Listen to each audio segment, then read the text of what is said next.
Madame et Messieurs, merci beaucoup de votre présence cet après-midi à l'Assemblée nationale.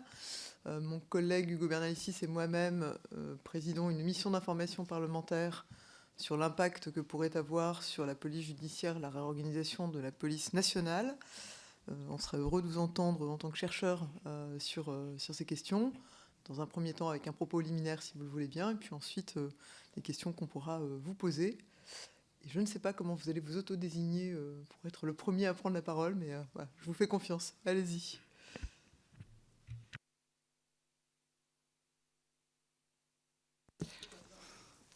Eh bien, merci pour cette invitation à venir partager mes analyses et à contribuer à vos réflexions sur l'impact de la réforme sur la police judiciaire, puisque progressivement, les autres filières sont retirées de la réforme. Je commencerai par souligner qu'en sociologie, il y a peu de travaux sur la PJ et sur la lutte contre la criminalité organisée. Pour ma part, je m'y intéresse depuis 2013. En 2018, j'ai soutenu ma thèse sur les GIR de la police judiciaire, rassemblant des policiers issus de la PJ, de la sécurité publique, du renseignement, mais aussi des gendarmes, inspecteurs des impôts et de la douane. Mes enquêtes se sont poursuivies dans les services qui travaillent avec les GIR et notamment les unités d'investigation de sécurité publique. Mes travaux plus actuels portant sur les mobilisations collectives dans la police, je me suis rendue dans les rassemblements parisiens pour échanger avec les enquêteurs. Dans ce propos liminaire, j'insisterai sur deux manquements. L'absence de réelle stratégie de gestion et d'emploi des effectifs et l'absence de valorisation des dispositifs assurant la synergie entre les filières. Premier manquement, la police est orpheline d'une véritable doctrine politique d'emploi. Il y a consensus scientifique autour du fait que depuis plus d'une vingtaine d'années, par-delà les affichages de volonté politique d'occupation des rues, la police nationale n'a pas échappé à la managérialisation qui a été observée dans d'autres services publics, la focalisation absurde sur les indicateurs chiffrés, occasionnant une perte de sens au travail. C'est bien dans cette perspective que cette réforme me semble s'inscrire. Le ministre de tutelle annonce sa volonté de mener puis de maintenir la réforme sans en préciser la doctrine, annonçant qu'elle sera présentée plus tard. La forte mobilisation d'opposition en est la conséquence directe. Deuxième manquement, l'absence de valorisation des dispositifs assurant une synergie entre les filières existantes au niveau national, régional et local. Le GIR en est un cas d'école. Ils ont été mis en place en 2002 sous l'impulsion du ministre Nicolas Sarkozy pour mener des opérations coup de poing contre l'économie dite souterraine des cités sensibles sous l'autorité conjointe du parquet et des préfets. Cette initiative a été vécue en interne comme une instrumentalisation de la police judiciaire à des fins d'occupation des territoires, principalement face aux deals de rue. L'ensemble des institutions représentées avaient dénoncé l'utilisation de moyens excessifs pour des résultats fort maigres. Des centaines de fonctionnaires déployés pour quelques grammes de drogue, du petit électroménager, quelques interpellations. Voilà ce que représentait le fait de cibler le deal de rue avec des moyens qui sont ceux de la lutte contre la délinquance d'affaires. Mais déjà à cette époque, les enquêteurs étaient soucieux d'agir avant tout au nom du bien public. Ils ont combiné leur savoir-faire pour cibler un champ jusque-là oublié, à savoir les richesses et biens de grande valeur tirés du trafic de stupéfiants, avant d'étendre leurs compétences aux délinquants issus des milieux aisés. La saisie du patrimoine criminel finance aujourd'hui la prévention contre la drogue, l'indemnisation des victimes, équipe les tribunaux et commissariats. En 2002, les GIR, c'était aussi déjà la critique forte du manque de communication entre les filières et les métiers, communication que les GIR assurent quotidiennement par le service d'origine des agents, PJ, sécurité publique, renseignement. L'origine des affaires s'en ressent. La police judiciaire, bien sûr, mais aussi la sécurité publique, la police aux frontières, le renseignement, etc. Également, des enquêteurs de GIR se déplacent dans les commissariats pour échanger avec les enquêteurs de base. Nous pourrions aussi parler des cellules de renseignement opérationnel sur les stupéfiants, les CROSS, sur lesquelles des travaux de master en sociologie sont actuellement en cours. Aucun de mes interlocuteurs n'est en mesure de préciser ce qu'ils vont devenir avec les nouveaux organigrammes. Or, il est significatif que le pilotage de cette réforme invisibilise ce travail existant, là où il devrait au contraire le valoriser et s'en inspirer. Je vous remercie pour votre attention.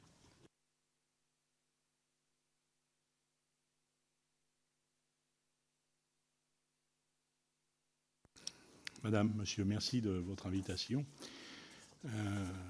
Selon l'antienne en cours dans les milieux de la recherche, d'où je parle, je suis chercheur associé au CESDIP, Centre de recherche sociologique sur le droit et les institutions pénales à l'Université de Versailles-Saint-Quentin, également chercheur associé au Centre d'études et de recherche sur les emplois et les professionnalisations à l'Université de Reims. À côté de ça, je suis, avant cette vie, il y a une autre vie, je suis un ancien officier de police. J'ai passé 35 ans dans la police, dont une grande partie en police judiciaire.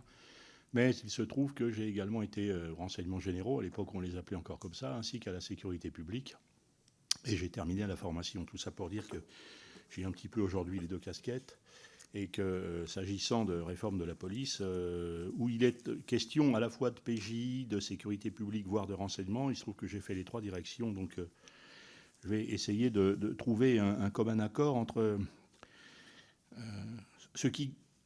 C'est pas toujours le cas, mais d'accord, le praticien d'hier que j'étais et le chercheur d'aujourd'hui que je suis.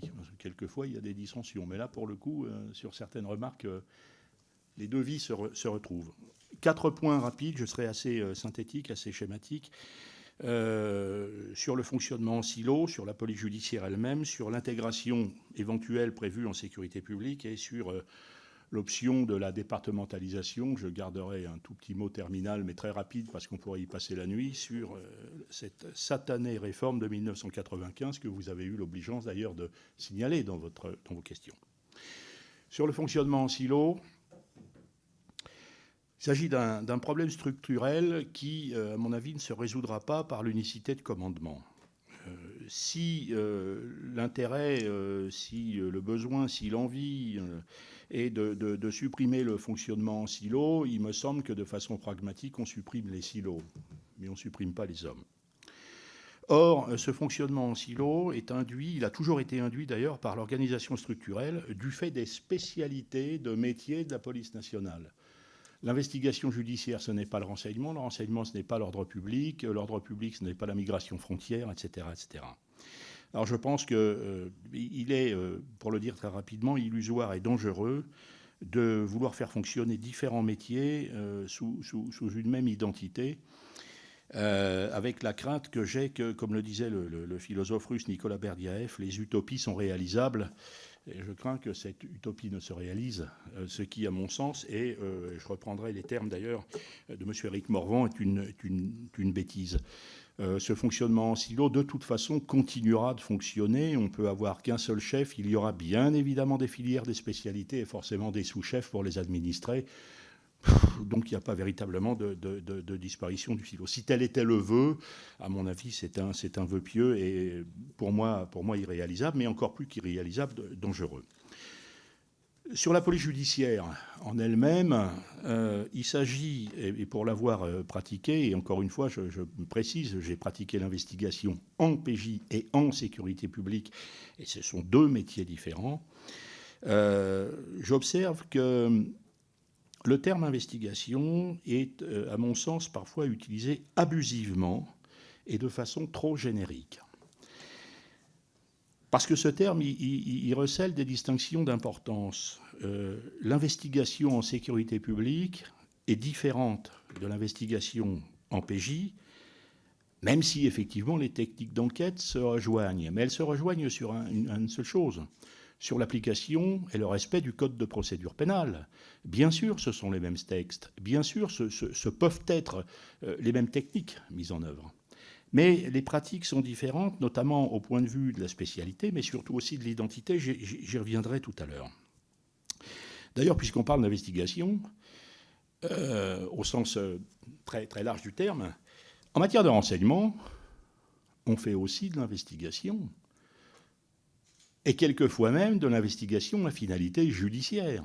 Le terrorisme, par exemple. Il n'y a pas que, mais bien sûr, actuellement, malheureusement, c'est surtout de cela dont on parle. Nous sommes dans les renseignements et nous faisons de l'investigation. D'ailleurs, moi, au RG, j'ai fait de l'investigation. J'en ai fait aussi en PJ et j'en ai fait aussi en sécurité publique. Mais c'était 3 investigations différentes. À métiers différents, cultures différentes. Et la PJ, à ce niveau-là, a un savoir-faire, a des pratiques qui sont différentes, ne serait-ce d'ailleurs, je parle différentes par rapport à l'investigation de sécurité publique, ne serait-ce d'ailleurs que par le temps judiciaire. On a souvent tendance, les observateurs ont souvent tendance à opposer le temps judiciaire policier, entre guillemets, au temps judiciaire des juges, de la justice, qui est une différence de temps judiciaire existante. Mais cette différence de temps judiciaire existe aussi entre les spécialités et les métiers de la police. Conduire une enquête sur un vol effraction, c'est une chose. Conduire une enquête sur une extorsion de fonds avec séquestration, enlèvement, c'est pas du tout la même chose. Ce ne sont pas les mêmes techniques, ce n'est pas le même temps. Ce sont vraiment deux métiers tout à fait différents. À ce titre, et puisque, pour reparler des silos d'ailleurs, j'en viens sur l'intégration en sécurité publique. On intégrerait la PJ à la sécurité publique, partant du principe ou du postulat que je viens d'expliquer que finalement l'investigation c'est la même chose. Et curieusement, on n'a pas la même doctrine vis-à-vis du renseignement. Or, il existe bien d'un côté, on parle bien de renseignement, or il existe bien d'un côté le renseignement territorial, ex-RG, et la sécurité intérieure, ex-DST. Je ne reviens pas sur les différentes confluences qui ont amené à la création de la DCRI, puis de la DGSI, avec RG, DST, vous connaissez ça comme moi. Or, pourtant, il s'agit bien de renseignements dans les deux cas. Alors, je me pose la question, pourquoi appliquer à l'investigation une forme de fonctionnement unique sous prétexte que c'est de l'investigation, alors que, dans le même temps, on ne l'appliquerait pas au renseignement, alors qu'il s'agit bien de renseignement, qu'on soit ORT ou en sécurité intérieure. Et là encore, en matière de pratique et d'identité professionnelle, ce sont deux choses différentes. Et puis, je voudrais quand même signaler sur cette intégration éventuelle en SP un précédent fâcheux, que vous évoquez d'ailleurs, pour souvenir dans vos questions. Et il est dit qu'il y a eu des garanties qui ont été apportées. Or, il se trouve que j'étais officier de police à la préfecture de police en 1998-1999. Et il y a eu un jour qui n'était pas béni des dieux, le 18 avril 1999, où j'ai dû me couper les cheveux et porter une tenue alors que je venais de la PJ, et je suis passé du stade d'inspecteur à celui d'officier de police. Petite parenthèse sur la loi de 95, j'y reviendrai tout à l'heure, mais la création de la DPUP, devenue depuis DESPAP, a intégré au sein de la sécurité publique PP les anciens commissariats d'arrondissement qui dépendaient de la police judiciaire. Alors nous avions eu toutes les garanties possibles et imaginables en disant que ça ne changerait pas, le métier ne changerait pas, on garderait tout ce qu'on avait, on aurait même mieux, etc. Bien. Évidemment, tout cela a disparu et ceux qui ont vécu l'époque de la réforme de la DPUP, alors réforme que par ailleurs je ne critique pas, bon, on était dans l'élan de la police de proximité, mais version PP, on sait ce qu'il en est advenu et je me méfie beaucoup des garanties apportées au maintien de l'existant en place en ce qui concerne la police judiciaire, puisque au niveau de la PP, nous avons un précédent. Très rapidement, sur l'option de la départementalisation, juste un seul mot, est-ce le bon choix au moment où la criminalité s'étend de plus en plus, et si vous me pardonnez cette image, au moment où la pieuvre s'étend, est-ce le bon moment pour couper les bras de ceux qui sont chargés de l'attraper ? Enfin, dernier mot, mais très rapide, j'aurais aimé être beaucoup plus long, mais on n'a pas le temps, bien évidemment, puisque vous en faites mention, la réforme de 1995. Et je voudrais citer, j'écoutais tout à fait récemment l'audition que vous avez faite de M. Éric Morvan, ancien DGPN, et qui dit des choses très très justes sur cette réforme de 95. Il y a eu une perte de l'identité d'enquêteur au profit de la managérialisation. M. Éric Morvan l'a dit, Marion Guenaud vient de le rappeler également. Une problématique qui est liée au corps des officiers.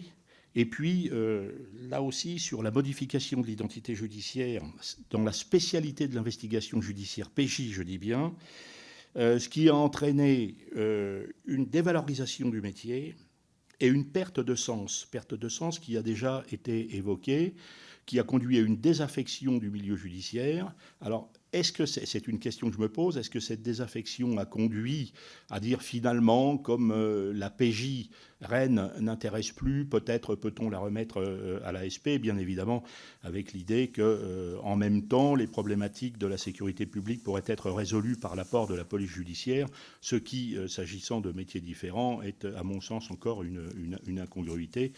Je terminerai, parce que je ne peux pas ne pas le citer, que sur la réforme de 95, il y a beaucoup de choses à dire. J'ai commis il y a quelque temps pour la revue Regard sociologique un article assez long sur la réforme de la police de 1995 que j'ai ici et que je tiens bien évidemment à votre disposition si vous le souhaitez.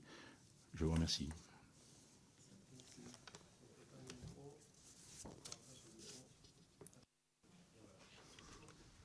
J'y vais. Donc, bonjour à nouveau, Christian Moinat. Donc, juste là aussi, comme Jean-Michel, je pense que c'est important de dire d'où on parle. À titre personnel, donc je suis sociologue, je travaille aussi au CESDIP et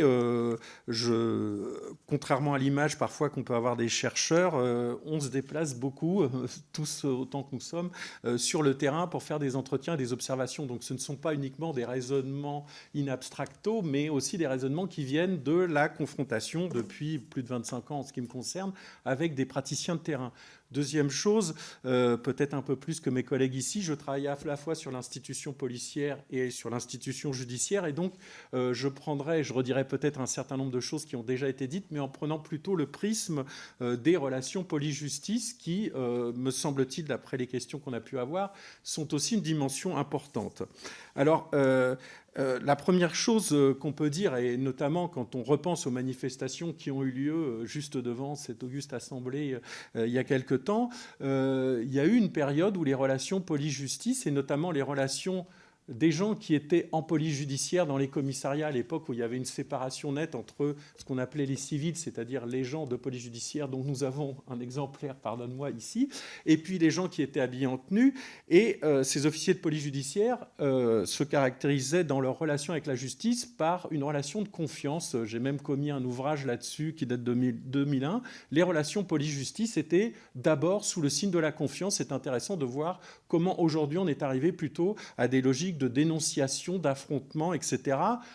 Parce que, et je rejoins ce qui a été dit par Jean-Michel Schlosser, on voit bien comment un certain nombre de réformes qui étaient annoncées comme productrices d'amélioration de la situation, de meilleure efficacité de la police, ont en fait généré un certain nombre d'effets pervers. Donc ce n'était pas... Je ne dis pas que ces réformes étaient mauvaises intrinsèquement, mais dans leur réalisation, elles ont débouché sur un certain nombre d'effets pervers. Alors, je pense bien entendu à ce qui vient d'être évoqué, 1999, la réforme de la police urbaine de proximité, où, pour dire les choses rapidement, on a fermé les commissariats de police judiciaire. Il y en avait 40, 50 à peu près sur Paris, à comparer aux 20 commissariats d'arrondissement. En disant on va fusionner, ça va mieux marcher.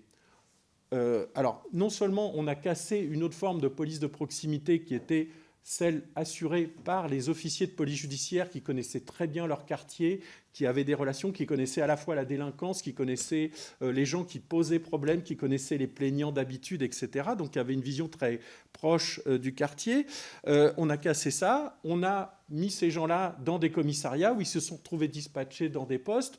Au mieux, on leur a donné un uniforme, on leur a dit « vous allez commander les autres » et ils ont fait de la politique du chiffre et ils se sont désinvestis du judiciaire.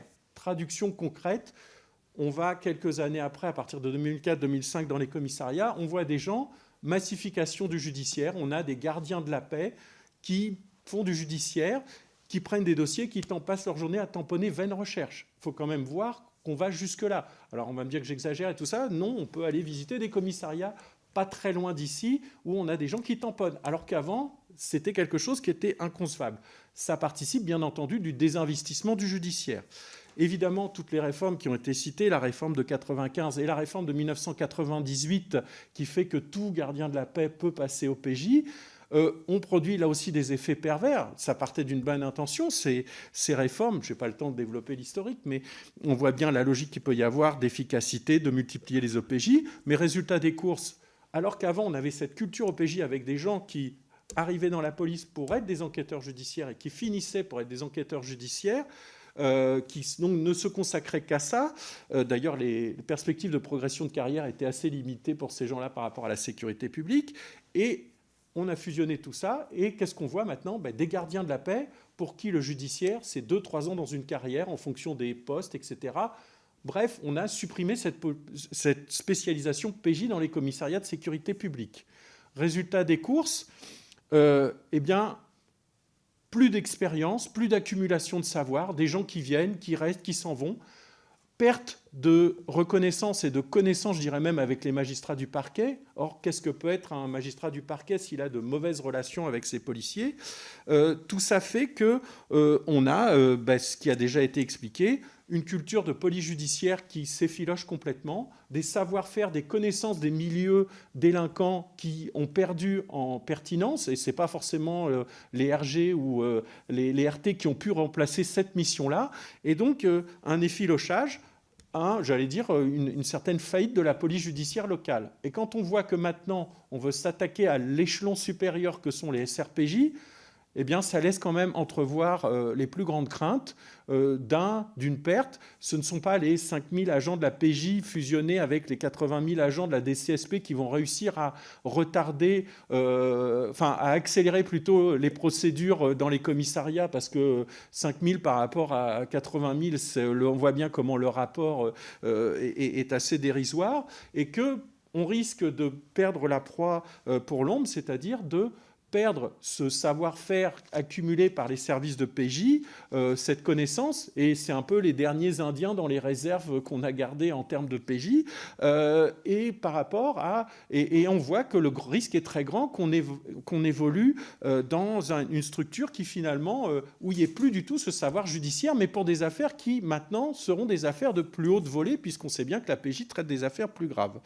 En ce qui concerne la communication, autre point, puisqu'on nous dit à chaque fois que ça va améliorer les relations, là aussi, le suivi très précis, et je pourrais vous donner plein d'éléments aussi écrits sur ça, on voit bien comment... la préfecture de police de Paris, c'est pas parce qu'on a fusionné les différents services que la communication fonctionne mieux. On a toujours des fonctionnements en silo, on a toujours des chefs qui se font squeezer, on a toujours des problèmes de coopération entre ceux qui font du judiciaire et ceux qui sont dans la rue à interpeller les délinquants. Et donc, on a vraiment l'impression qu'on est en train... sans se rendre compte, là, je ne dis pas que c'est quelque chose de pensé ou de voulu, mais on est en train de risquer de remettre en cause tout le savoir-faire en matière de PJ. Ce ne sont pas les offices centraux, en restant tout seuls, qui vont pouvoir résoudre toutes les affaires. Ça pose la question, par exemple, du traitement des affaires financières, on pourrait développer des réseaux de stupéfiants, etc., où là, ça demande une culture approfondie, un savoir approfondi, j'allais dire presque une connaissance sociologique des milieux sur lesquels on travaille. Et résultat des choses, puisque j'ai dit que je travaillais sur les relations police-justice, on comprend l'inquiétude des magistrats qui ont déjà perdu le contact avec la police judiciaire de sécurité publique et qui comprennent bien, pour ceux qui sont dans les affaires plus importantes, que si on leur enlève cette ressource que sont les services de police judiciaire spécialisés, SRPJ et autres, que finalement, ils risquent de ne plus pouvoir mener ces enquêtes complexes et de se retrouver avec peu de personnes. Et évidemment, ça pose la question qui n'est plus posée depuis 15 ans dans le débat public du rattachement de la police judiciaire à la justice, ou plus généralement, de la question de que fait la justice quand elle aura affaire à un directeur départemental qui saura tout. Je dirais, ça risque de renforcer un autre phénomène qui est la méconnaissance qu'ont les policiers de sécurité publique, du fonctionnement de la justice. Il est quand même assez frappant. Ils ont un discours sur la justice, mais de voir que quand on va concrètement dans un commissariat, on leur demande comment fonctionne le parquet, ils ont une vision très très floue de ce qui se passe. Et alors quand on parle de l'exécution des peines, de la prison ou autre, alors là, il y a une méconnaissance totale. Alors que j'insiste, auparavant, quand on avait des SRPJ, une PJ locale, il y avait une connaissance du territoire, y compris une connaissance du devenir des gens qui étaient condamnés, ce qui n'est plus du tout fait dans les commissariats, sauf extrêmement rares exceptions. Et je dirais aussi, pour finir, j'ai envie de poser la question de la gendarmerie. Je n'ai pas entendu qu'on allait fusionner les SR de gendarmerie avec les brigades de recherche départementales ou autres. Je me demande si finalement, de par son silence, la gendarmerie ne sera pas la grande gagnante de la réforme et de pouvoir, et ce n'est pas forcément un problème, c'est une question que je pose, si les SR de gendarmerie ne vont peut-être pas suppléer au manque engendré par la disparition des SRPJ, puisque même si on nous dit qu'ils vont continuer à être préservés, le fait d'être massés dans des structures départementales où, je rappelle, il y a déjà des brigades de recherche à l'échelle des départements. On a déjà des gens spécialisés dans le judiciaire dans les départements et on voit qu'ils ont beaucoup de mal à fonctionner. Donc voilà, je finirai là-dessus. Je vous remercie de votre attention et bien sûr, nous sommes à votre disposition pour avoir un approfondissement sur tous les points évoqués. Merci. Merci. Je voudrais à mon tour me présenter et vous remercier de cette invitation. Arnaud Dominicout, je suis historien. Alors c'est important peut-être de le rappeler parce qu'à la différence de mes voisins de table, je n'ai que peu ou quasiment pas de contact avec des policiers justement réellement actifs de terrain. La plupart des policiers que je connais sont morts depuis un siècle ou au moins un demi-siècle. Donc c'est la limite de mon intervention, mais je pense que ça a aussi du sens de replacer une perspective de longue durée, y compris parce que ça permet de rappeler peut-être quelques éléments qui nous semblent évidents sans forcément l'être. Je vais vous proposer un parcours très rapide, je vous rassure, à travers 2 siècles d'histoire. Un premier siècle qu'on peut évacuer très rapidement, le 19e siècle, puisqu'en réalité, j'ai presque envie de dire que la police judiciaire n'existe pas à ce moment-là. Au 19e siècle, le Code d'instruction criminelle rappelle que l'investigation relève du juge d'instruction, de manière très significative d'ailleurs dans les premiers romans policiers qui apparaissent au milieu du 19e siècle. On ne parlait pas de romans policiers, mais de romans judiciaires. Et même s'il y a des figures d'enquêteurs qui sont parfois des policiers, c'est souvent la figure du magistrat qui était au centre. L'apparition finalement de cette police judiciaire en tant que métier, c'est un processus pragmatique, empirique, qui se fait tout au long du XIXe siècle, en raison d'abord sans doute d'une technicisation qui nécessite justement d'avoir une spécialisation et en tout cas des compétences plus spécifiques. C'est aussi très probablement lié à des changements de procédure, le magistrat étant davantage contrôlé dans sa pratique, notamment avec la présence des avocats. On va avoir tendance à externaliser la fonction d'investigation auprès du policier qui, lui, est dans une zone grise au XIXe siècle, ce qui lui permet plus facilement de mener des procédures un peu plus officieuses et discrètes. Et puis surtout, et c'est l'élément fondamental, il y a un changement de nature, pas forcément de la criminalité, mais de la demande sociale autour de la criminalité. Et le point essentiel qui va changer les données du problème à la fin du XIXe siècle, et dont nous sommes toujours les héritiers, c'est justement cette demande sociale de résolution des affaires criminelles et aussi cette médiatisation des questions de police qui provoque évidemment un rapport de force tout à fait différent. Alors c'est à ce moment-là justement qu'on va avoir des grandes réformes, et ces grandes réformes, elles sont principalement connues à travers la création des brigades du Tigre en 1907 ou 1908, selon le texte de loi qu'on choisit. Il faut juste en rappeler 2 éléments. Premier élément, le point de départ, qui est une situation justement insatisfaisante pour ce qui concerne la police, on dit parfois la police rurale, en réalité la police de l'ensemble de la province. Paris est globalement bien contrôlé par la préfecture de police, avec des moyens importants, mais en dehors de la capitale, la délinquance finalement fait l'objet d'une prise en charge qui est très émiettée. Chaque brigade de gendarmerie intervient, mais dans sa circonscription.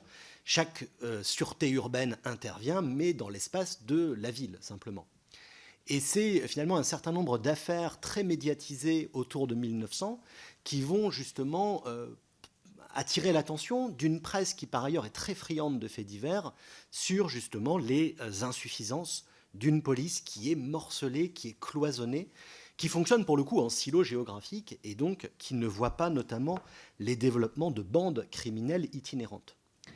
Alors, c'est face à ce constat, globalement partagé à l'époque de manière assez large, qu'on va avoir une réforme à laquelle Clémenceau va associer son nom, même si en réalité Clémenceau ne joue qu'un rôle finalement d'impulsion ici, et c'est plutôt Célestin Aignon qui joue un rôle fondamental. C'est important de le préciser parce que Célestin Aignon est un praticien. Il a lui-même été policier et donc il a une connaissance assez intime du terrain, ce qui lui permet de penser non seulement la réforme, mais aussi l'application de la réforme. Et ça, c'est un point, je crois, important ici. Alors ces brigades du Tigre, puisque c'est le surnom qu'elles vont gagner avec le nom de Clémenceau, se caractérisent avant tout par leur mobilité, et donc par cette échelle régionale en pratique, puisqu'il y a une quinzaine de brigades mobiles qui se mettent en place. Le nombre a pu varier d'ailleurs selon les périodes, mais qui ont justement pour vocation finalement d'assurer le haut du panier de la délinquance, et cela de manière relativement efficace au XXe siècle. Mais je voudrais justement prolonger l'intervention et terminer en pointant les difficultés qu'a pu connaître, notamment au milieu du XXe siècle, les difficultés donc qu'a pu connaître cette police mobile, ce qui devient donc, avec le changement de nom, les SRPJ. Et ces SRPJ, on l'oublie, ou on le sait très peu en réalité, il y a eu très peu d'études là-dessus, sont considérés comme étant en crise dans les années 1950-60. Je regardais justement dans quelques archives, note ministérielle de 1961, on parle de la police de grand-papa. Un commissaire de police important parle de la police du troisième âge. Donc on a le sentiment d'une crise qui est liée à un double paramètre, et je pense qu'il est assez intéressant de le pointer, parce que ça fait écho avec certaines questions du moment. Une crise de motivation. On explique que les fonctionnaires des SRPJ ne sont pas suffisamment motivés, et notamment faute de perspective de carrière. Et on explique également qu'il y a une crise d'attractivité. La police ne recrute plus, en tout cas la police judiciaire ne recrute plus, les SRPJ plus exactement dans les années 50-60. Alors à l'époque, on rattache beaucoup ça à la crise de confiance post-Seconde Guerre mondiale, épuration, et bien entendu, ça joue un rôle. En réalité, je pense qu'on gagnerait à comparer ça avec la crise de recrutement dont souffre la magistrature au même moment. Dans les années 60, l'ENM a beaucoup de mal à recruter. Il y a des études qui sont lancées à l'époque. Et en réalité, on est dans une phase où il y a des classes relativement creuses démographiquement. Donc il y a peu d'étudiants, peu de jeunes adultes susceptibles d'entrer dans ces carrières. Et il y a une croissance économique qui crée une forte attractivité d'autres carrières, notamment pour ceux qui ont fait des études de droit. Donc ça, c'est un élément qui se situe dans les années 50-60 et qui va amener à ce moment-là une réflexion. Et c'est ça que je voulais partager avec vous, une réflexion justement sur les pistes de réforme de la police judiciaire. On va insister sur deux aspects principaux. Le premier, c'est l'idée de spécialiser les effectifs. On va écarter la piste de la spécialisation territoriale parce qu'elle est jugée contradictoire avec le principe même de mobilité associé au SRPJ. On va en revanche développer des pratiques de spécialisation fonctionnelle, en insistant par conséquent sur les gains de technicité qui pourront être obtenus ainsi. Et le deuxième élément qui est très important, c'est le souci de valorisation symbolique. On va insister très fortement sur la nécessité de réévaluer la police judiciaire. Il y a même un projet de 1972 qui vise à rebaptiser l'ensemble des filières PJ sous le nom de police criminelle. Et c'est le ministère de la Justice qui va bloquer en expliquant que c'est quand même important de garder le mot judiciaire dans la pratique et dans l'esprit justement des enquêteurs.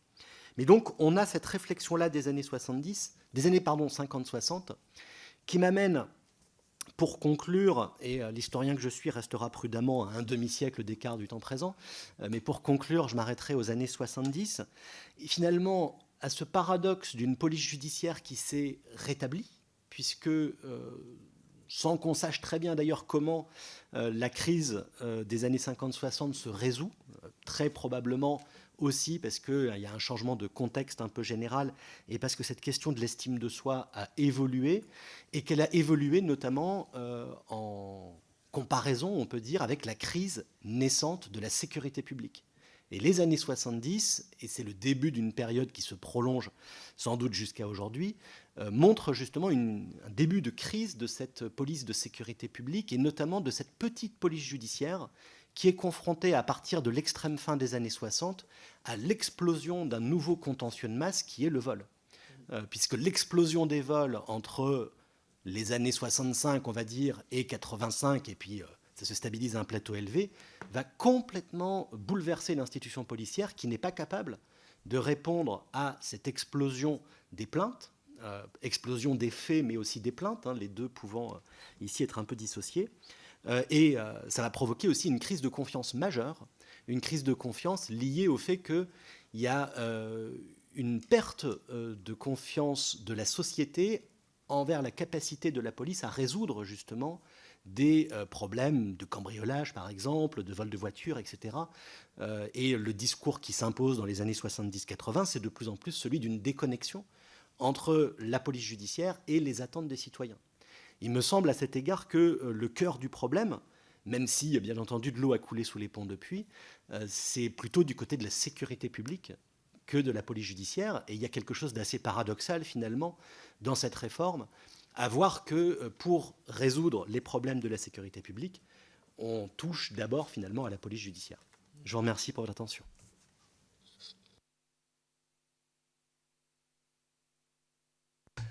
Bien, merci pour vos points de vue et explications respectives.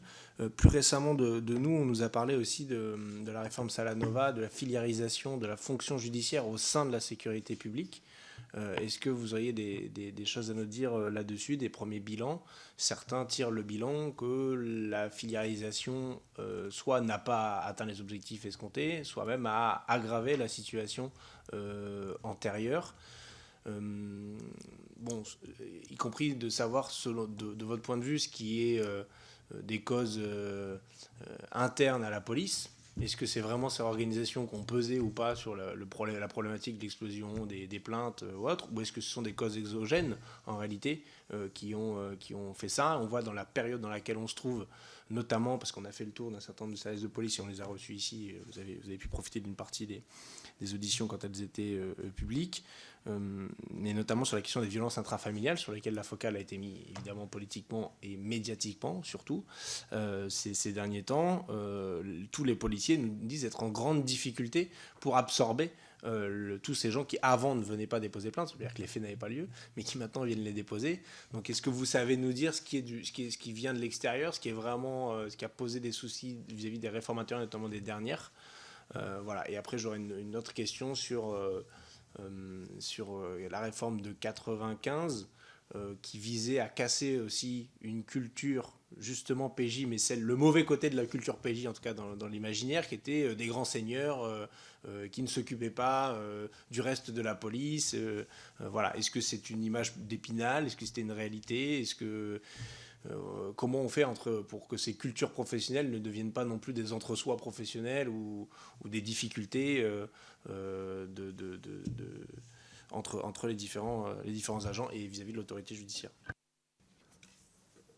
Peut-être je vais essayer de répondre au moins à la partie, je laisserai d'autres pour répondre par rapport à 95, mais il est très clair que par rapport à cette montée des plaintes liées à des causes exogènes, on parlait de l'augmentation des vols, on sait aussi que l'équipement des ménages en voiture a automatiquement amené à une explosion de la délinquance. Plus près de nous, la multiplication des équipements de téléphonie mobile a aussi amené son lot de vols, de violences, de vols à l'arraché, etc. Donc on sait qu'il y a...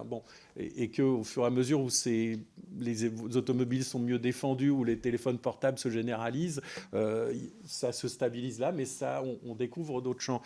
Il est évident que pour une partie de la délinquance, le fait d'avoir soit de la police de proximité traditionnelle, des îlotiers ou autres, et on pourrait développer là-dessus, mais je vais m'arrêter là, soit d'avoir ces OPJ de proximité qui étaient les commissariats de PJ à Paris ou dans les commissariats hors de Paris, ces services qui faisaient de la police judiciaire, ces gens-là ne faisaient pas que de la répression, ils faisaient aussi de la prévention, ils faisaient aussi de la dissuasion, parce qu'ils connaissaient le public délinquant, et donc ça permettait d'intervenir très rapidement, soit en résolvant une partie des problèmes spontanément, par exemple sur les violences intrafamiliales.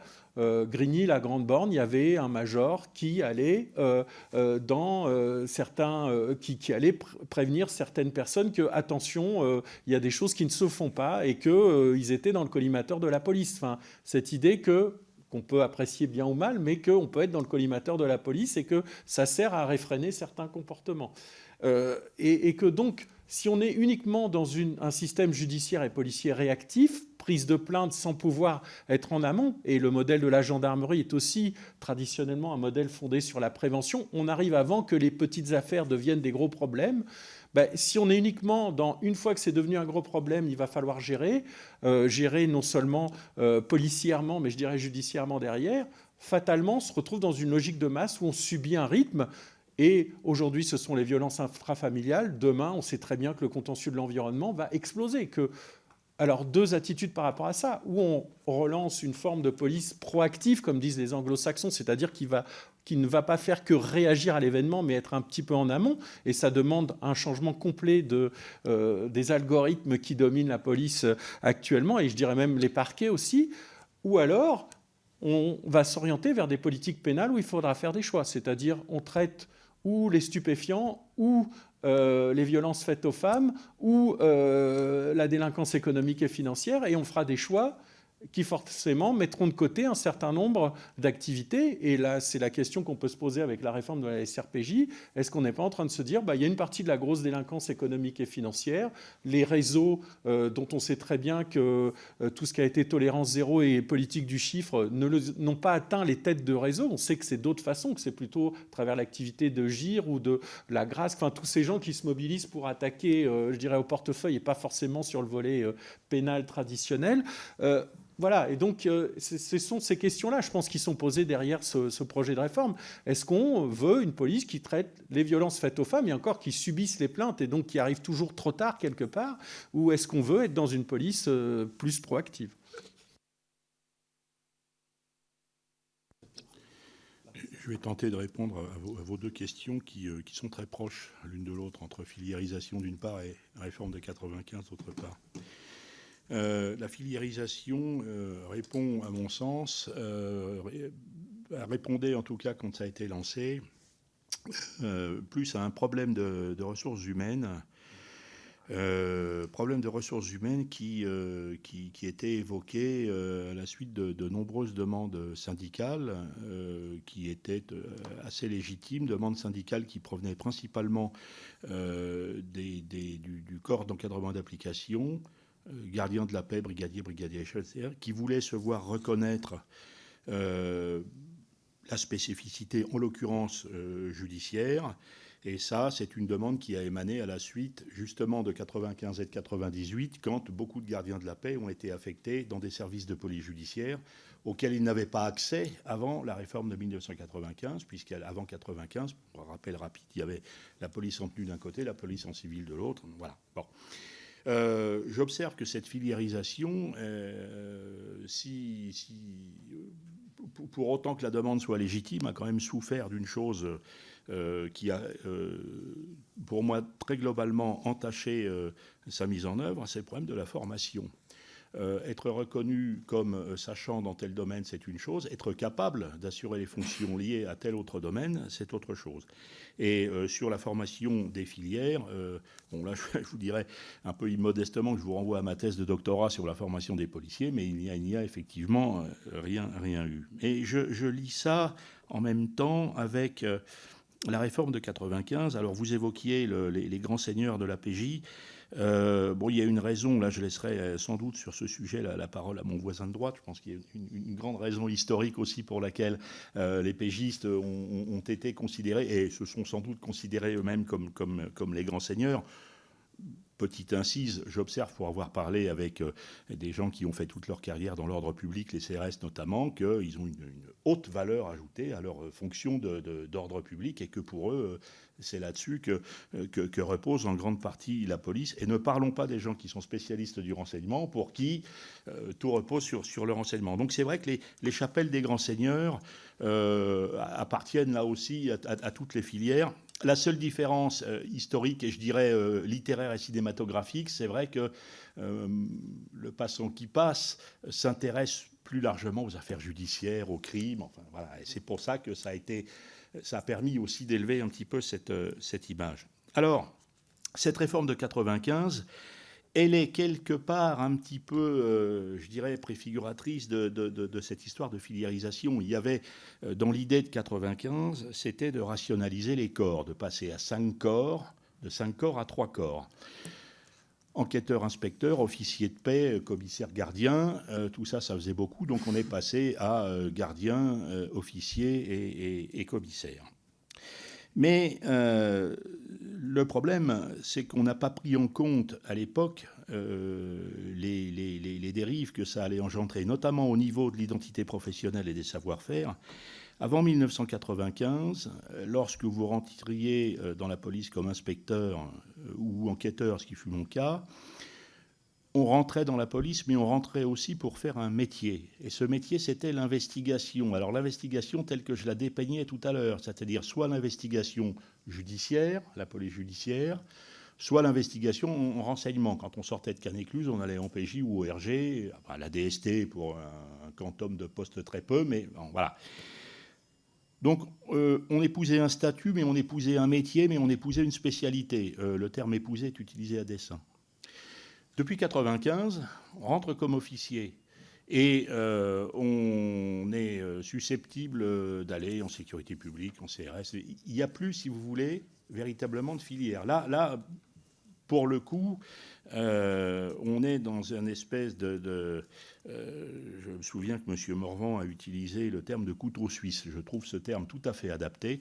On est sur une formation qui est très générale. Là encore, petite incise, il est fort regrettable que voulant être formé à 5 ou 6 métiers, on n'ait pas augmenté le temps de la formation. Parce que 18 mois pour être investigateur, c'était très bien.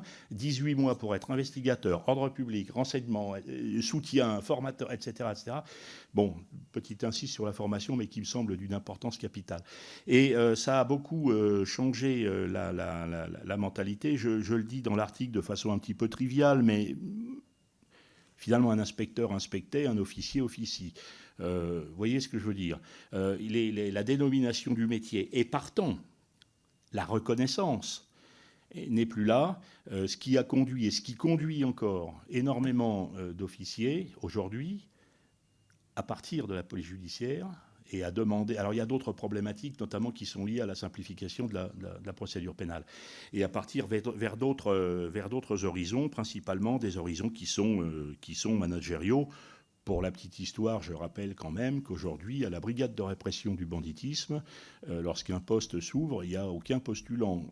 Il y a quelques années, non seulement on se serait battu, mais on s'est même battu pour y aller. Aujourd'hui, il n'y a absolument personne. Donc, il y a une espèce un vague flou et quelque part, j'en viens me demander si... Bon, vous savez, je ne veux pas faire dans le toujours, c'était mieux avant. Hein, mais quand il y avait les grands seigneurs, alors... qu'ils fussent de l'APJ ou d'ailleurs, au moins il y avait une existence, au moins il y avait une reconnaissance, au moins il y avait une spécialité, au moins il y avait un métier, il y avait quelque chose qui était assumé. Aujourd'hui, on est un petit peu dans un flou noyé, et c'est ce que je crains aussi si jamais les services de PJ territoriaux devaient intégrer la sécurité publique. Alors, je pense que les problématiques RH sont des problématiques importantes, mais les problématiques d'identité professionnelle, au-delà de la ressource humaine pure et simple, je veux dire juridique, sont importantes à prendre en compte. Une toute dernière petite précision.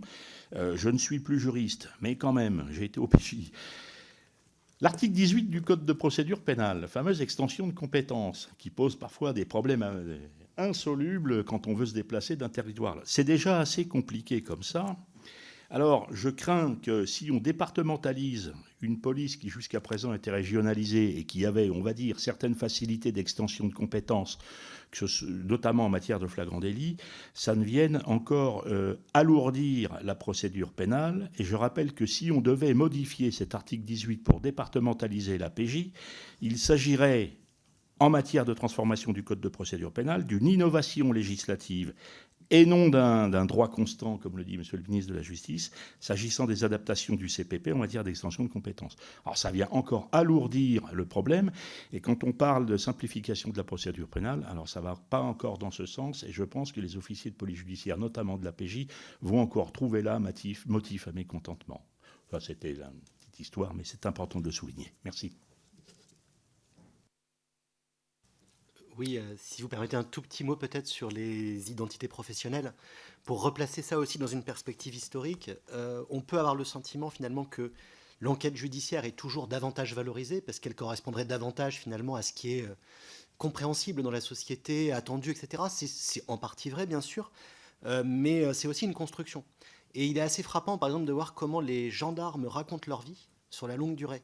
Jusqu'au milieu du XXe siècle, les autobiographies de gendarmes, en général, c'est 3/4 de récits sur les guerres qu'ils ont faites en tant que soldats, éventuellement leur décision d'entrer dans la gendarmerie, et au maximum 1 ou 2 chapitres conclusifs sur oui, j'ai fait des enquêtes. Ça ne les intéresse pas. Ce qui est noble, c'est la guerre, c'est le militaire. Finalement, la victoire de la police judiciaire en gendarmerie, ça se lit très bien dans les mémoires de gendarmes depuis les années 80. Depuis les années 1980, les gendarmes qui publient leurs mémoires parlent principalement de leurs enquêtes. On voit bien ce changement. En police, le mouvement finalement est différent. On a toujours eu une valorisation de la PJ qui était importante. En revanche, ce qui est assez intéressant, c'est que dans les mémoires de policiers, vous allez trouver du renseignement. Ça, c'est les acteurs du renseignement en parlent, bien sûr. Vous allez trouver de la PJ. La sécurité publique, on la cherche. Et on peut la chercher longtemps. La gestion, par exemple, de la sécurité routière, alors que c'est quelque chose qui est extrêmement éprouvant psychologiquement, humainement, je cherche vainement des témoignages, justement, autobiographiques qui en parleraient. En revanche, et c'est peut-être un point de glissement auquel il faut être attentif, il y a un vrai changement depuis peut-être 5 ans, je me trompe peut-être, mais j'ai l'impression que depuis 5 ans, il y a énormément d'émissions de reportages télévisés en prime time sur des chaînes assez lointaines de la TNT, qui sont souvent caricaturées, parce qu'évidemment, elles présentent des pseudo-super-policiers, avec toujours une construction extrêmement paradoxale. On a des titres chocs, gendarmes d'élite, policiers de choc, etc. Et on présente en même temps des missions de sécurité publique, extrêmement basiques. Et comme si finalement on avait besoin, pour valoriser la sécurité publique, d'inventer, de fabriquer, on va dire, du slogan, de fabriquer une étiquette qui trompe sur la marchandise. Mais c'est intéressant, c'est peut-être le cheval de Troie de la valorisation de la sécurité publique à terme. En tout cas, c'est une question.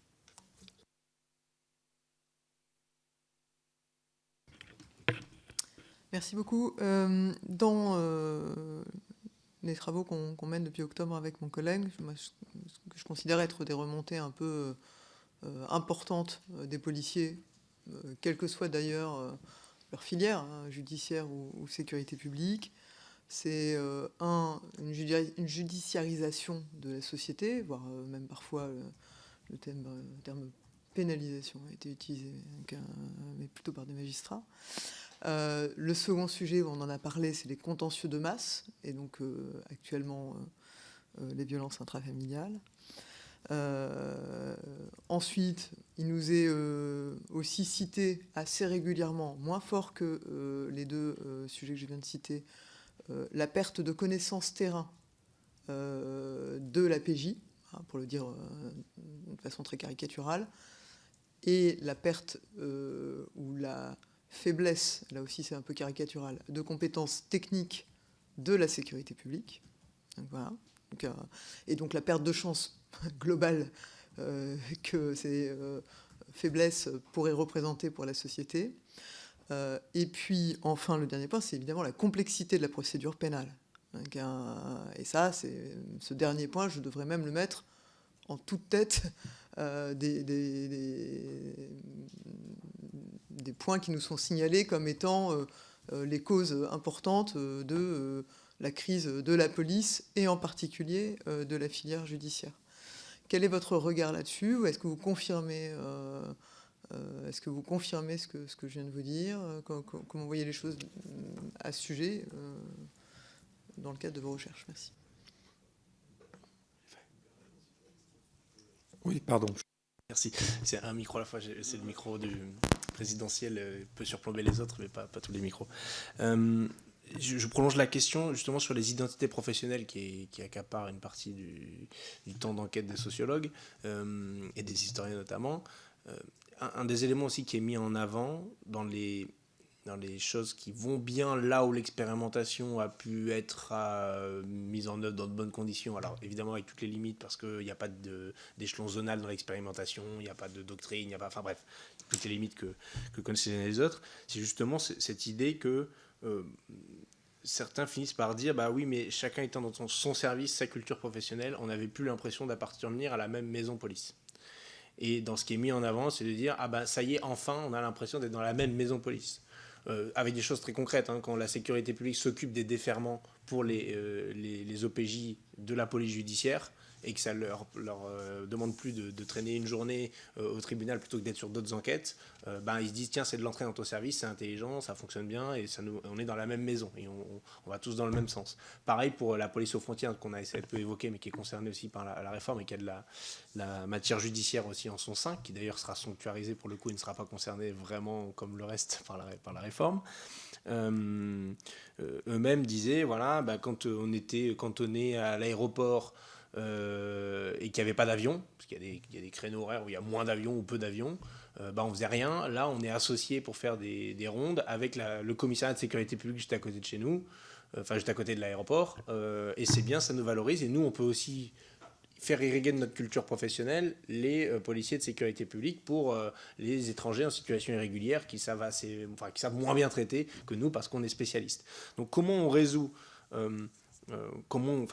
quelles sont les structures, ce que vous avez pu ressentir, qui permettent de faire en sorte qu'on ait les intérêts sans les inconvénients, c'est-à-dire que les spécialités puissent irriguer et que ça puisse bouger sans pour autant déshabiller les uns et les autres. J'ai l'impression que les GIR et les crosses sont des choses intéressantes à investiguer, mais qu'est-ce qui différencie le GIR, où il y a un seul chef, en l'occurrence c'est plutôt l'autorité judiciaire, quoique dans la direction de l'enquête à voir, et un seul chef police qui regroupait tous ces effectifs-là, et c'est la culture professionnelle qui va avec.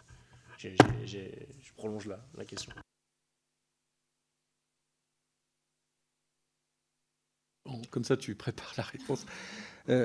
Merci pour ces questions, ce qui permettent alors de préciser un certain nombre de points. Sur la judiciarisation de la société, j'allais dire oui, évidemment, enfin ça a été dit de manière historique, plus ou moins sur le court terme, et on le voit bien, ne serait-ce quand on examine tout ce qui est violence faite aux femmes, violence intrafamiliale, on voit bien qu'on a une judiciarisation qui a évidemment ses bons aspects, mais après, il faut que les appareils d'État puissent traiter. Contentieux de masse, c'est la même chose, on en a parlé. Alors, sur la perte de connaissance terrain de la PJ, effectivement, parce qu'on n'a plus cette police judiciaire locale qui arrivait plus ou moins bien à faire la synthèse entre un travail de police judiciaire qui suppose une proximité avec les magistrats et une connaissance du territoire assez fine. Et c'est là-dessus qu'on peut arriver, à faire des procédures plus rapides. Je prends un seul exemple, les enquêtes de voisinage. Pour toute enquête, il faut une enquête de voisinage. Si on veut faire une enquête de voisinage, il faut connaître les gens autour pour le faire rapidement. Sinon, ça passe un temps fou à sonner aux portes pour essayer de trouver quelqu'un qui va répondre aux questions. Si on ne fait pas une enquête de voisinage, on ne fait pas bien une enquête si on se concentre uniquement sur la personne, sur plein de sujets, voire trouver si on a affaire à des réseaux ou pas. Donc ça demande bien une connaissance aussi du territoire. On peut très facilement faire le parallèle avec la médecine. On a des spécialistes en médecine, mais on a aussi besoin de généralistes de temps en temps pour faire la synthèse entre chaque spécialité pour une même personne. Je dirais le policier de terrain, OPJ de terrain, c'est lui qui pouvait faire ça. Et on voit bien comment la police judiciaire, alors spécialisée, elle, son savoir, c'est celle du spécialiste en médecine qui va être très pointu sur certaines choses, mais qui n'est pas capable forcément d'avoir une vision territoriale des choses. Et on voit bien comment l'alliance, et on voit dans les années 90, il y avait encore ça, l'alliance entre des policiers de terrain et des gens de PJ pour avoir à la fois cette vision générale. Si on parle de réseau de stupéfiants, il faut avoir une connaissance fine du terrain pour voir qui sont les ramifications de terrain des trafiquants, mais il faut aussi avoir une vision plus générale pour voir comment se passent les trafics, etc. Et on voit bien comment, aussi bien l'échelon régional que l'échelon national peuvent avoir des fonctions différentes mais complémentaires. C'est ces questions-là qu'il faut poser. Comment on fait la synthèse entre tout ça ?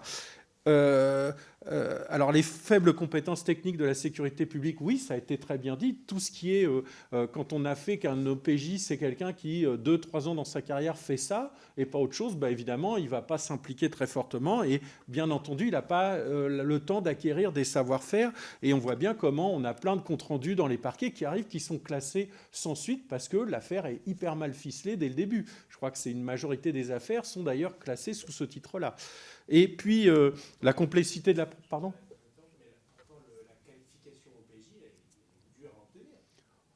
Oui, mais au-delà du savoir, je dirais, formel, Et puis le problème est le manque de candidats aussi à cette formation PJ. Mais au-delà du formel, il y a aussi savoir faire rapidement un certain nombre d'actes, ne pas oublier des choses. Et on voit bien comment les avocats en comparution immédiate, ils regardent les erreurs de procédure et que ça suffit à faire tomber beaucoup de dossiers parce qu'on a des gens qui, même sur ce plan formel, ne sont pas très bons. Et quand on interviewe des parquetiers, ils vous disent sur X OPJ dans mon territoire, il y en a 50, 60, 70% qui font des procédures pas très bien ficelées. Et alors justement, en plus, on n'a pas d'ancienneté dans un certain nombre de commissariats. On n'a plus d'anciens qui sont capables d'ajouter cette plus-value ou même de savoir faire un compte-rendu au parquet qu'il faut faire en 8 minutes. C'est un exercice extrêmement dur. Peu de policiers savent faire ça très bien. Et enfin voilà, on le sent. Et quand on parlait alors d'identité, alors la critique de la police sur la justice, pour dire les choses rapidement, c'est souvent l'arbre qui cache la forêt, c'est-à-dire que la police, au lieu de regarder en son sein quels sont les problèmes, préfère dire tout est de la faute de la justice. Alors évidemment, il y a plein de choses on ne va pas faire là le procès de l'institution judiciaire, il y aurait beaucoup de choses à dire, mais c'est un peu l'arbre qui cache la forêt, notamment quand il y a des manifestations, il y a des questions qu'on ne pose pas. Et par rapport à l'idée d'identité professionnelle et de la maison police qui a été dit à la fin, alors évidemment, l'idée, c'est qu'il faut que tout le monde soit sous la bannière police, mais ça se fait aux dépens de quoi? Et on l'a très bien vu quand on a fait des entretiens au moment des différentes réformes qui ont été évoquées. L'un des arguments qui a été évoqué par le corps des commissaires de police, et notamment ceux de sécurité publique, c'est de dire c'est pas possible d'avoir des gens qui ont des cheveux longs, qui n'obéissent pas au chef, voire qui obéissent aux magistrats. Parce que plus on est proche des magistrats, moins on est proche de la hiérarchie policière. C'est quand même ça le problème. Et qu'à l'époque où les officiers de police judiciaire étaient proches des magistrats, avec parfois une vraie symbiose, ce que j'ai évoqué quand je parlais de confiance, on avait des gens qui fonctionnaient en parfaite symbiose, j'allais dire, policiers et magistrats.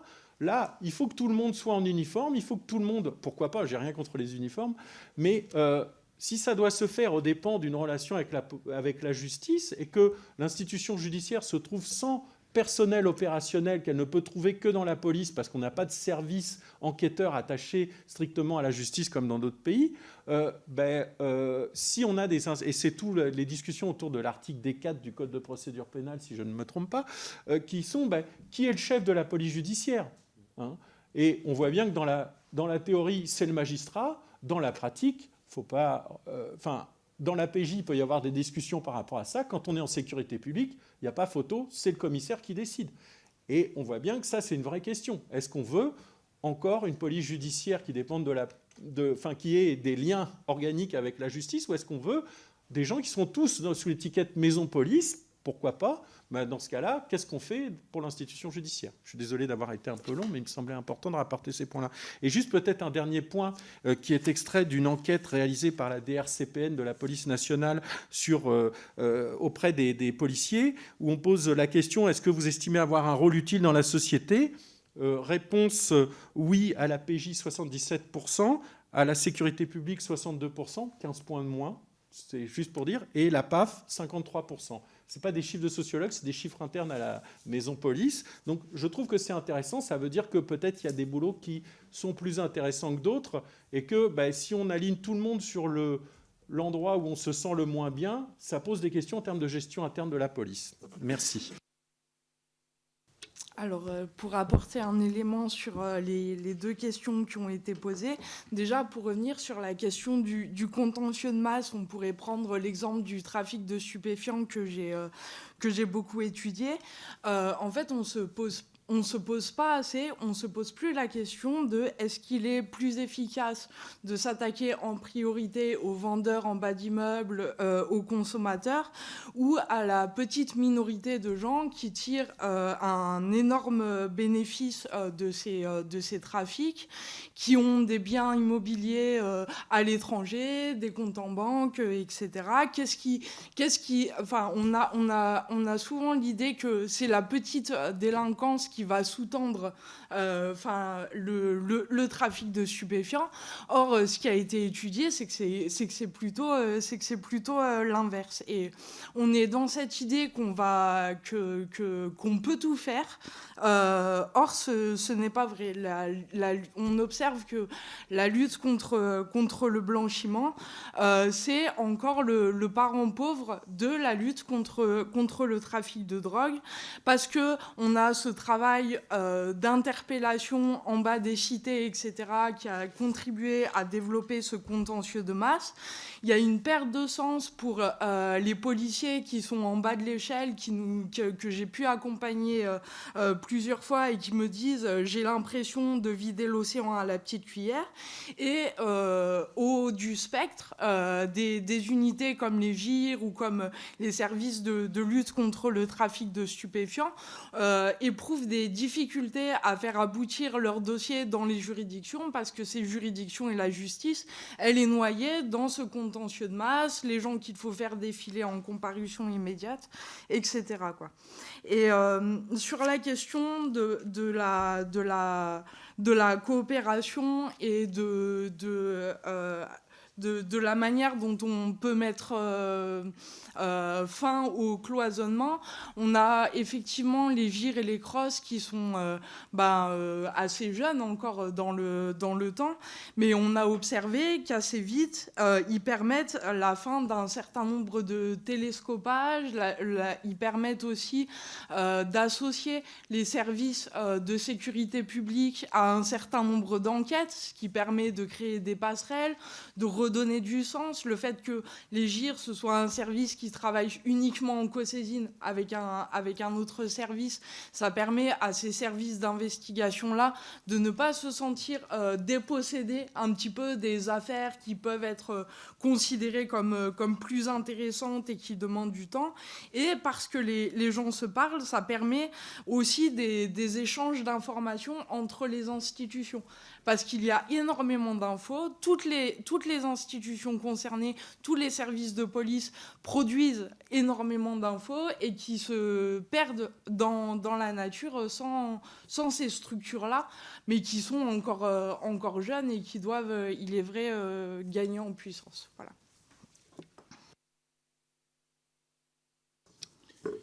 Oui, petite précision sur la complexité de la procédure pénale et ensuite sur la qualification d'officier de police judiciaire. Vous disiez c'est difficile à obtenir. Alors oui et non, mais il y a surtout un vice qui est attaché à ça, qui est insuffisamment présenté. Je voudrais en 2 mots le dire. D'abord sur la complexité de la procédure pénale. C'est un sujet très difficile parce que les enquêteurs voient de temps en temps qu'on leur présente un assouplissement de la procédure pénale, alors notamment, entre autres, c'est très d'actualité par la mise en place d'amendes forfaitaires. C'est pas ça que les enquêteurs demandent. Les enquêteurs, ils demandent d'avoir du temps pour les actes de fond. Or, la majeure partie de la procédure aujourd'hui, ce sont des actes de forme. Et ça prend un temps terrible parce que la garde à vue ne fait toujours que 24 ou 48 heures. Et quand vous attendez 2 heures pour un sandwich ou 3 heures pour un avocat ou 1 heure et demie pour un médecin, pendant ce temps-là, vous êtes bloqué et vous ne pouvez pas progresser dans votre enquête. C'est ça que les enquêteurs attendent. Le problème, c'est que ça heurte de plein fouet 2 choses. D'une part, les textes qui sont relatifs aux droits de la défense, et Dieu sait qu'ils sont importants. Et deuxièmement, je dirais d'un point de vue peut-être plus sociétal et philosophique, le respect de la personne humaine et les droits individuels qui sont réclamés aussi par les citoyens. Et on en vient à ce que certains philosophes politiques qualifient d'ailleurs, à juste titre à mon sens, d'individualisme groupal. Et ces choses-là qui sont demandées, ça ne peut pas aller, bien évidemment, ça ne peut pas coller, pour le dire vulgairement, avec les attentes des enquêteurs qui, eux, sont plutôt du côté de la victime et de la gravité de l'infraction, mettant peut-être au 2e plan, alors c'est peut-être une erreur ou un jugement condamnable, mettant peut-être au 2e plan, pour des raisons d'impériosité de l'acte, les droits de la défense. Alors, avant qu'on arrive, je pense, à satisfaire tout le monde, c'est une question qui relève au-delà du droit, c'est une question qui relève de la philosophie du droit. Donc, sujet très très difficile, mais les enquêteurs sont véritablement en attente de cela. Juste une petite précision, pour en avoir souvent parlé avec d'ex-collègues de la PJ, pendant des années, tous les ans, on leur demandait de faire un rapport en faisant des propositions. Quelles seraient vos propositions pour améliorer la procédure pénale? Et de même que pour la formation d'ailleurs, au bout de 3 ou 4 ans où ils faisaient des propositions, et ma foi, Anne Masserane, ils ont fini d'arrêter d'en faire parce qu'ils savaient que ça ne servait à rien. Ils attendent ça, mais la réponse n'est pas évidente à donner. Deuxième chose, sur la qualification d'officier de police judiciaire. Il y a un vice qui est attaché à la détention de cette qualification d'officier de police judiciaire. Il faut savoir que pour les gardiens de la paix, à partir de la loi de 98, précédemment évoqué, pour passer brigadier, il y a 4 filières possibles, des filières d'ailleurs pour le coup, qu'on appelle les qualifications brigadiers. Ces filières sont la filière paix publique, la filière investigation-renseignement. Vous voyez déjà qu'on fait la différence, là, en l'occurrence, entre sécurité publique et investigation. Donc, paix publique en 1, investigation-renseignement en 2, ordre public en 3 et migration-frontière en 4. Bon, c'est-à-dire qu'un gardien de la paix à la PAF choisissait plutôt migration-frontière, un gardien de la paix en CRS demandait l'ordre public, etc. Et il a été décidé par la suite de considérer que la qualification d'OPJ permettait également de passer brigadier. Et beaucoup de gardiens de la paix ont demandé de passer brigadier en passant OPJ pour 2 raisons. La première, peut-être anecdotique, quoique, il y a une prime qui est attachée à la fonction d'officier de police judiciaire, donc il y avait une réponse sonnante et trébuchante, mais surtout en matière de mutation. C'est-à-dire que lorsque vous êtes gardien de la paix sur le 93, j'ai rien contre le 93, j'y habite, lorsque vous êtes gardien de la paix sur le 93 et que vous demandez une mutation à Montauban, le commissaire de police qui va vous recevoir à Montauban, si vous êtes OPJ, c'est sûr qu'il vous prend. Et donc il y a énormément de gardiens de la paix qui se sont orientés sur cette qualification d'OPJ parce que c'est la cerise sur le gâteau pour être muté. Et la qualification, la qualité d'officier de police judiciaire et les savoirs qui vont avec, bon, si ça me permet de passer brigadier et en plus d'aller à Montauban, champagne. Et ça, malheureusement, il ne faut pas s'étonner si, à la suite de ça, beaucoup de magistrats parlent un peu de l'indigence de certaines procédures. Parce que, oui, il faut le dire, les OPJ d'aujourd'hui ne sont pas à la hauteur des OPJ d'avant. Les magistrats le disent, les magistrats ont raison.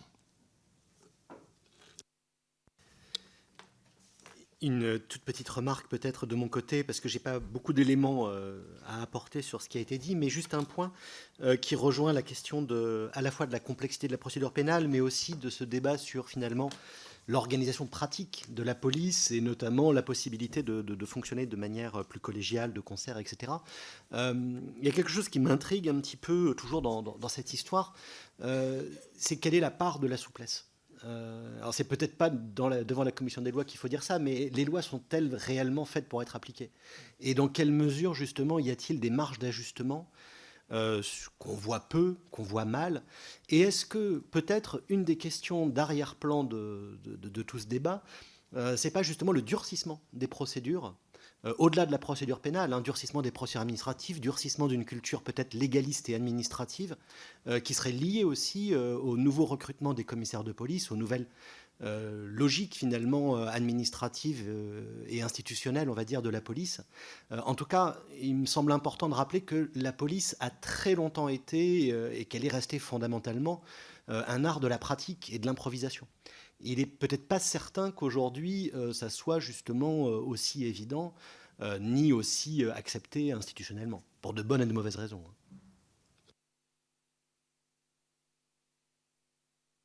Je voudrais m'attarder un petit peu du coup sur la qualification OPJ,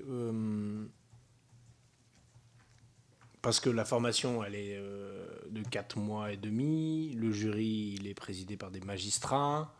À quel moment ça plante pour qu'à la fin on en arrive au même magistrat qui explique que les OPJ sont pas de bonne qualité et que les enquêtes sont pas correctement faites? J'ai bien compris les enjeux de passer la qualification. Enfin, si la carotte, entre guillemets, c'est de dire pour avoir la mutation, il faut être OPJ et que la formation est d'un haut niveau et qu'à la fin ça donne des gens qui sont bons sur le terrain, ma foi, pourquoi pas?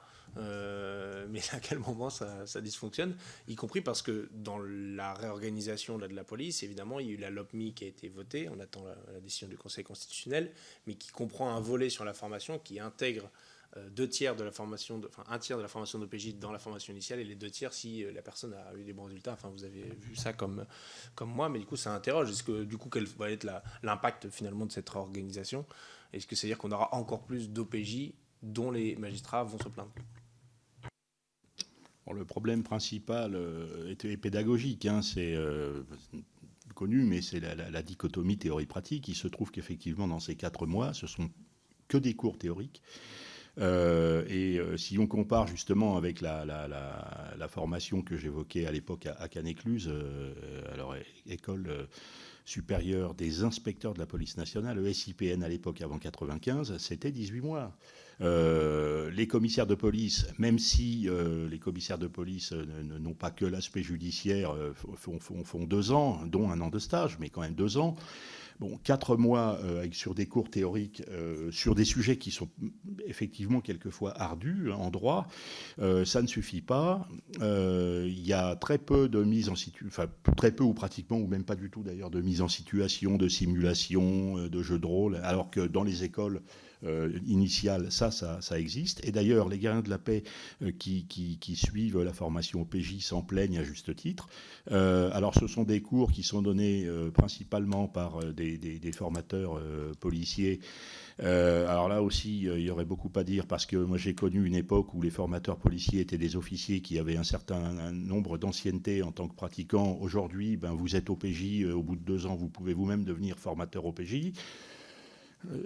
Bon, l'expérience n'est pas terrible. Et puis surtout, encore une fois, ce sont principalement des cours théoriques, donc donnés par des formateurs de la police, avec quelquefois des interventions d'universitaires, encore que ça se fait de moins en moins.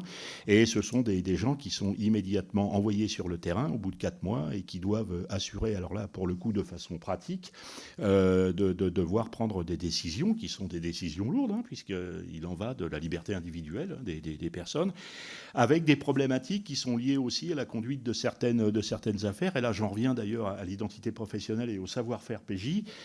Ben oui, c'est pas évident. Moi, je rappelle qu'à mon époque, en tant qu'inspecteur, on était au PJ qu'au bout de 4 ans.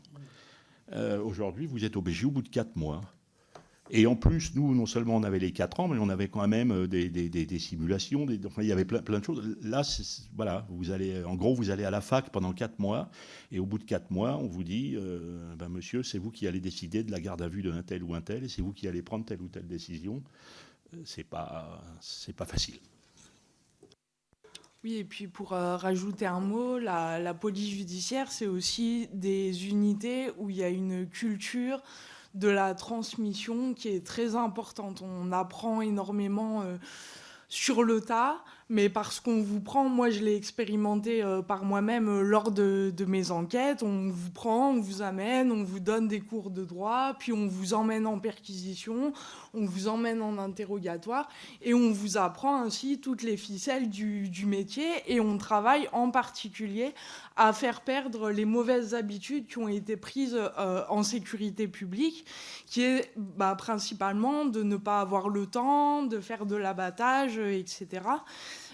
Et quand on est au PJ en sécurité publique, c'est pas du tout les mêmes processus. Comme ça a été dit, après une très courte formation, on est très vite livré à soi-même. Oui, le fonctionnement en PJ était et toujours encore aujourd'hui un fonctionnement d'équipe. Alors, il est souvent moqué comme étant présenté comme un groupe de copains. Alors, il est évident que du point de vue d'un management très néo, c'est pas forcément bien vu, mais en l'occurrence, et comme vient de le souligner Marion, pour apprendre des choses, pour transmettre des choses, c'est quelque chose de très important. Ce fonctionnement en équipe, ce partage, cette vie commune, alors qu'en sécurité publique, ça se passe pas du tout comme ça. Et c'est un facteur de transmission de savoir, ces relations qui sont sont sur un management peut-être un petit peu dégradé, diraient les tenants d'un management strict ou d'un commandement strict. Ce management, néanmoins, a l'avantage de pouvoir permettre une transmission de savoir qui est beaucoup plus positive.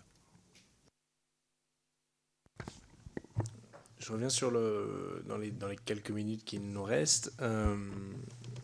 Ensuite, on auditionne la police technique et scientifique.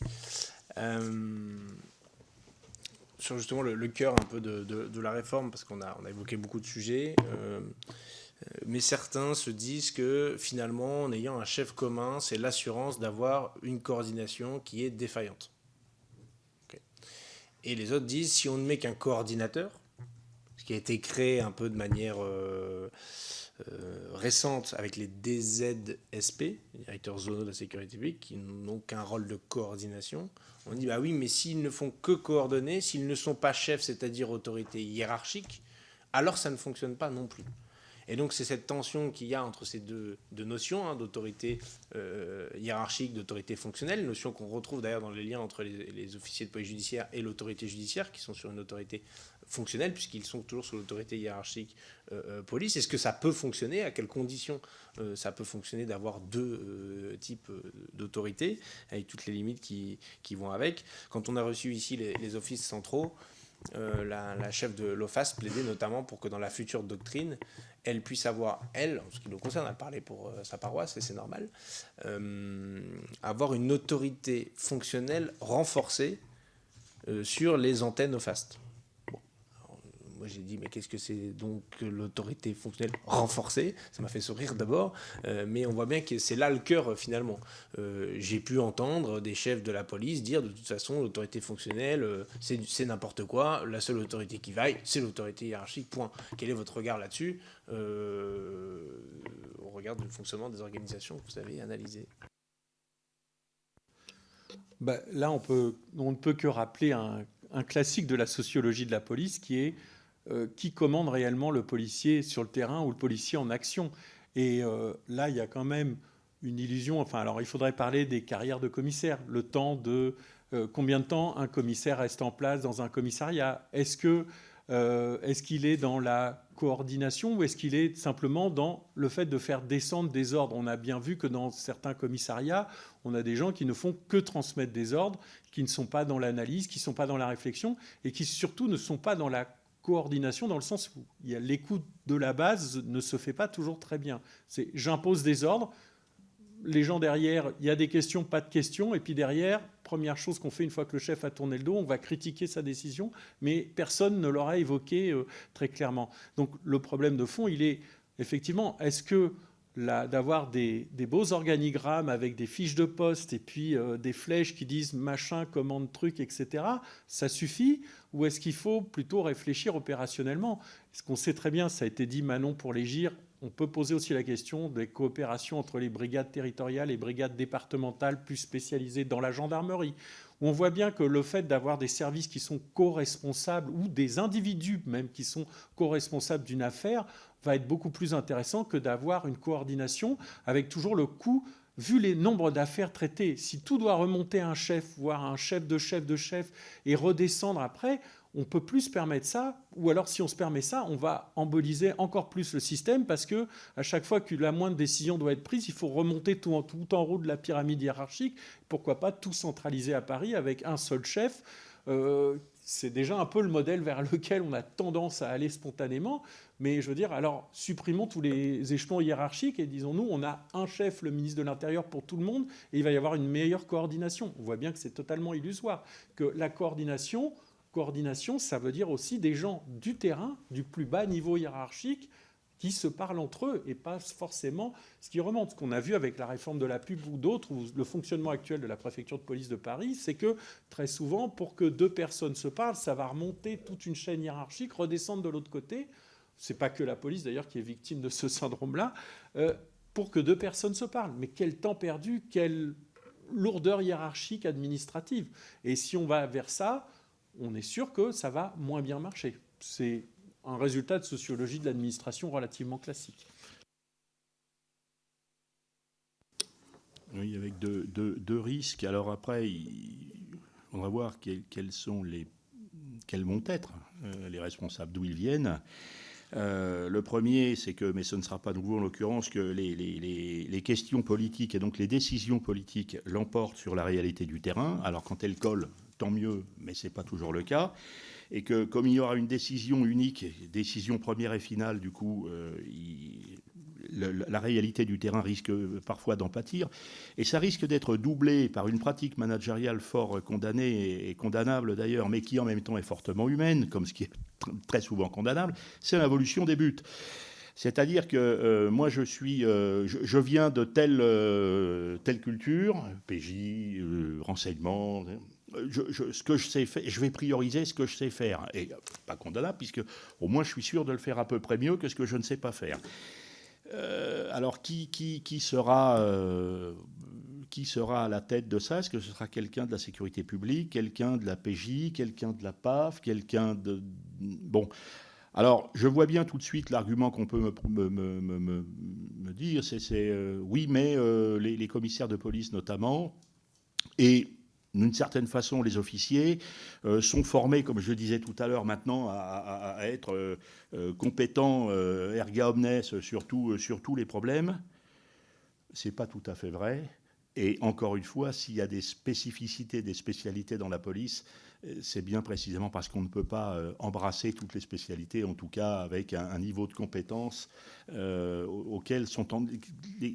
les citoyens sont en droit d'attendre. Et je pense qu'il faut faire attention à cette involution des buts. Voilà. J'ai quand même l'impression que ce qui a pu fonctionner, parce que donc dans les GIR, dans les CROSS, mais aussi dans les offices centraux, mais aussi à l'UCLAT, c'est justement d'avoir des échelons dédiés où on va se parler sans pour autant être dans la négation des structures préexistantes. Est-ce que du coup les modèles type UCLAT, si tant est que ça puisse être un modèle, et en plus ça a subi des tas d'évolutions ces dernières années, est-ce que c'est pas ça qu'il faut appliquer à l'échelon départemental, zonal, national? Ce serait sans doute la solution, mais je ne suis pas certain qu'on puisse calquer parfaitement l'organisation d'unités qui sont pour le coup alors, très spécialisées au niveau central et de les calquer, de les diversifier comme ça avec les problématiques particulières des territoires, les problématiques les différences de délinquants sur les bassins. Bon, c'est quelque chose de très difficile. Et puis là aussi, je parlais tout à l'heure de management fonctionnant en équipe, c'est tout à fait le cas dans les offices centraux. Alors, l'UCLAT, a fortiori. Là, on est dans des unités qui n'ont pas le même niveau de soudure, si vous me pardonnez le terme, qui n'ont pas non plus la même antériorité d'existence, la même antériorité de vie, la même spécialisation, parce qu'encore une fois, les unités auxquelles vous faites référence sont de toute façon déjà d'entrée de jeu des unités extrêmement spécialisées. Alors, est-ce qu'on peut faire la même chose avec des unités qui, pour le coup, sécurité publique, ne le sont pas et ne sont pas appelées à l'être? Ça me semble très difficile. Mais effectivement, ce serait une solution, bien sûr.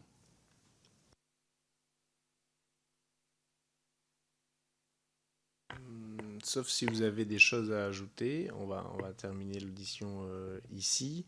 Néanmoins, vous avez parlé d'un certain nombre de documents, respectivement, à tour de rôle. Par principe, on prend tout. Donc voilà, vous pouvez nous transmettre les références des thèses en question, des articles, et voilà. On verra comment on intègre ça dans la réflexion, et puis vous serez, j'imagine, attentif à la suite à la fois de nos travaux, de ceux du Sénat et des inspections en la matière, et j'espère que ça pourra aussi nourrir vos travaux.